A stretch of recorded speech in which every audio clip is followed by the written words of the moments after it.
আসসালামু আলাইকুম প্রিয় দর্শক। ওয়ালাইকুম আসসালাম। এই সকাল ধরে দেখেন এই আমাদের ছাদ, মসজিদের ছাদ বানিয়ে বাবু পুরো করে আমি মসজিদের ছাদ। তো এই ছাদ আমরা এক গাছে ইট ছিল, ওখানে ওইগুলো দেখেন না, সেখানে ওই ইট সব ছিল,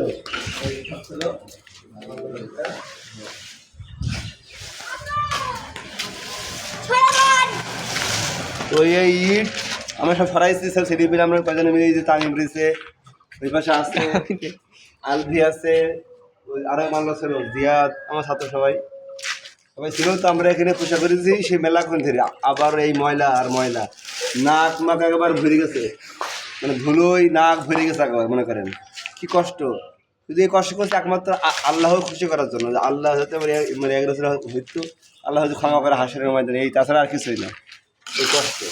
এবং আপনাদের পাশে যে মসজিদগুলো আছে, কবরস্থানগুলো আছে, এগুলো আপনারা পরিষ্কার করে রাখবেন, কারণ মসজিদ আছে আল্লাহর ঘর। যে ব্যক্তি মসজিদ পরিষ্কার করে আল্লাহ তার অন্তরে গুণাগুলো পরিষ্কার করে দেয়। সুবহানাল্লাহ। আমরা সুবহানাল্লাহ।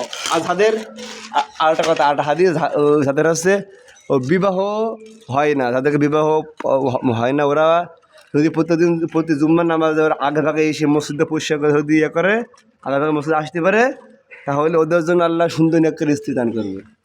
আর কি না, আল্লাহ রহম করুক। আমিন। আমার তামিমের মনে হয় একটা বউ লাগবে। এরা কি বলতে প্রত্যেক